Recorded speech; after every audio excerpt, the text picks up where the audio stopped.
Hey, what's going on YouTube land? This is your boy TJ, and welcome to my YouTube channel, Wrestling Nostalgia, where I give my reviews on the WWE shows and PLE events. And today, we are going to be reviewing Raw, February 26, 2024. So let's just go ahead and get into it. We open up the show with Dominic Mysterio, for whatever reason. And he basically is introducing Rhea Ripley, which is the reigning, defending world's women's champion. She says that no matter how big, how small that Nia Jax is, Mami ended up on top, and she is still your reigning, defending world women's champion. So then this is when Becky Lynch comes out, and she says, congratulations are in order. You did it, you beat Nia Jax in front of your hometown and your friends and your family, but it's a good thing that they're not going to be at WrestleMania and see you lose to the man. Dominic says something to her. I forgot what he said. So then that's when she said, you shut up, you dope. Because if your mommy isn't going to discipline you, the man will. I was like, okay, I'm not going to lie. That was a good one. That's when Rhea Ripley said, oh, you're not going to disrespect Dom ever again. Oh, you said that you're the backbone of this women's division, but that's how most men think. But behind every good man is an even greater woman. And I'm not behind you, Becky. I'm going to be right on top of you. I was like, ooh, girl, what in the lesbian things going on here? All right. So after they had their little exchange back and forth, it looks like it was going to get physical, but Rhea Ripley ends up leaving the ring. And this is when Nia Jax come up from behind. So I guess she figured, well, hey, I couldn't be world's women's champion. I need to beat up the #1 contender. And she beats her down, and that ends that segment. It is Shinsuke Nakamura and Sami Zayn again. I'm going to be honest. If they don't fight all year, I will not miss out on it. Again, these are two great workers. Great workers. But you have a roster full of people. Why are the same people fighting over and over and over again? At this point, to me, it doesn't make sense. They don't have a storyline. And then even with the storyline that I guess with him trying to derail his WrestleMania plans, it's senseless. Can we give Shinsuke something else to do instead of losing? Can he fight somebody else? Where's Ricochet anyway? Where's Ricochet? With me, I just don't like repetitive matches. This is reminding me and it's giving me 2020 when everybody got let go of and then we just kept seeing a whole bunch of rematches. I don't want to keep seeing them fight again and again and again. I'm so sorry. I like both of them. They're very good workers. They're very great talent. I don't want to see them wrestle no more again. Not even in tag team matches. I don't care. I don't even want to see them in tag team matches against each other. I don't even want to see them tag with each other. Please. No more of this. They actually had a really great back and forth match. I remember at some point in the match, Sami had wound up hitting a tornado DDT. I don't know what it is. I love when Sami does that tornado DDT. Shinsuke ended up losing this match to two Huluva kicks because I believe that Shinsuke was trying to set him up for Kinshasa, which is basically a knee to the back of the neck. But he ends up getting up and then they switch over. He wound up hitting a Lua kick twice. 1, 2, 3, that ends that match. And hopefully this ends this feud because I don't want to see them wrestle anymore ever again. For the rest of this year and next year. I said what I said. So in this next match, it was Raquel Rodriguez versus Chelsea Green. I'm not going to lie. I really love me some Chelsea Green. She is very funny. Her comedic timing is just effortlessly. She definitely have picked the right business to be a wrestler. I don't know how her career would have ended up if she didn't get injured back in 2020, but hopefully her body holds up, to be honest. I really do love Chelsea Green. She's a very talented wrestler, and I definitely do see her down the long run being a women's champion, like a chicken heel. Like, I love the way that they are booking her, to be honest. But they had a relatively short match. Raquel ends up hitting a couple of clotheslines and some power slams and things like that. And then she hits her Tahana bomb on Chelsea and she wins the match. 1, 2, 3. Who else? I mean, did y'all really think Chelsea Green was going to win? Just a question. This next segment was a Sami Zayn interview. And basically he says that he needed this win tonight. put back the confidence that he needed, go on and move on to his next phase into being in the WrestleMania card. And he doesn't know exactly where he's going to end up far as on the WrestleMania card at all, but he's not going to quit and he's not going to stop. This is his quest to be at WrestleMania. I don't understand how you would end up main event last year at WrestleMania and then just not even be on the card, or now it's like this big question mark around it. So I hope he does end up WrestleMania at some point, but that remains to be seen. So in this next segment, it's basically Imperium comes out, Gunther is doing all of the talking, and he basically says that Jey Uso is a phenomenal wrestler. He almost took the prestigious WWE Intercontinental Championship away from him. He said that he almost lost it, and he said, look, it was just a bad day at the office for me. He still retained the Intercontinental Championship. He's wondering who's going to step up next to the plate for the challenge. This is when the Judgment Day comes out, and basically Damian Priest says that we don't sweat Imperium, and this is when Dominic comes in and he says that we want more gold. And this is when Gunther says that, oh, so who's gonna take it, you? So that's when they had like a stare off, and Dom gets pushed by Gunther, and that's when, before any really can get going, that's when the rest of the Judgment Day comes in, because the hothead of the group, Damian Priest, was trying to get it started or whatever. And this is when the rest of the Judgment Day was like, nah, we ain't gonna do it right now. But let's do it another time. Looks like his championship reign is maybe coming to an end at WrestleMania, but that remains to be seen. And we're gonna move on to the next segment. In this next match, it is the New Day versus Imperium in a street fight tag team match. They actually had a really great match, to be honest. And I'm not gonna lie, I didn't get tired of it, honestly. Like, even though they did have like a lot of matches, and I don't like a lot of rematches, after a while it gets stale, this was a good way to keep it, to freshen up the tag team scene in a tag team street fight match. Because honestly, like I said before, if you're gonna at least keep doing rematches, at least freshen it up and do something different, or have a stipulation match into it. Like, I don't like seeing the same match over and over again. So if you put them in the steel cage match or street fight or Hell in a Cell or whatever it's going to be, do something different to freshen it up. I don't want to keep seeing the same people or persons fighting again and again and again, because it gets old and it gets stale. But unfortunately, in a losing effort, the New Day loses this match. I believe they were going to hit the midnight hour or something like that, their double team move. And Kofi gets pushed through the table by Giovanni. And this is when Xavier gets his head ran by Liquid Kaiser into a chair, and he rolls him up. 1, 2, 3. Your winners of the Street Fight Tag Team match is Liquid Kaiser, Giovanni Vinci.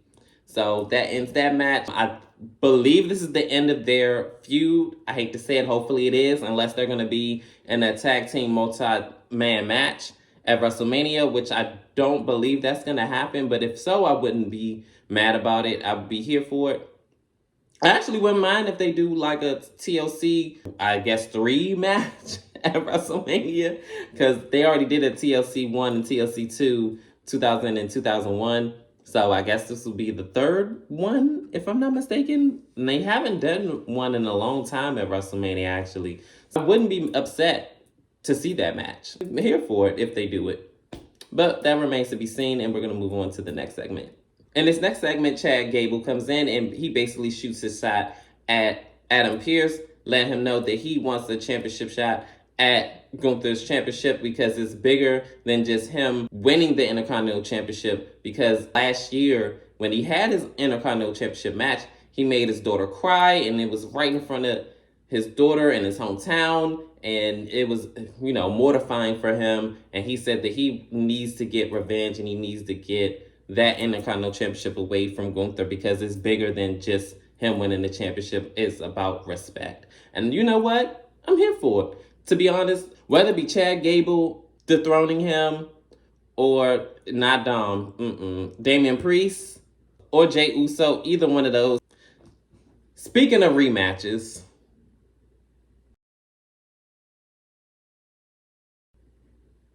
we have Zoe Stark and Shayna Baszler, which I love Shayna Baszler. Like, can't nobody ever make me not love her. versus Candice LeRae and Indy Hartwell.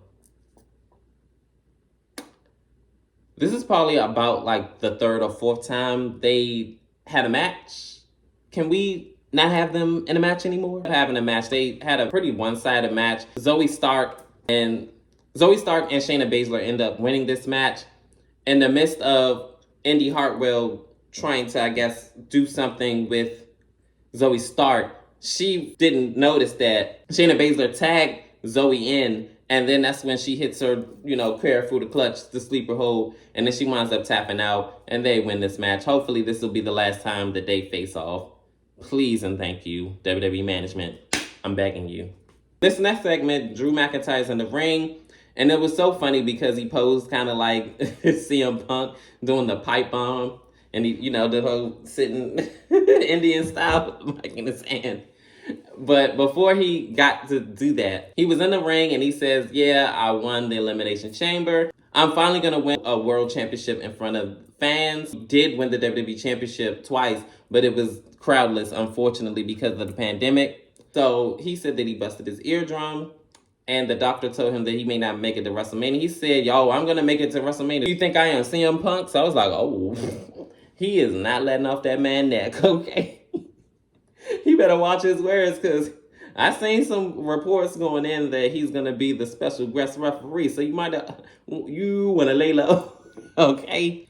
And he also says that, because we all know that CM Punk doesn't drink or whatever. So he says that, even though I know you're straight edge, I drunk enough for the both of us. And I'm like, yo, this man is ruthless.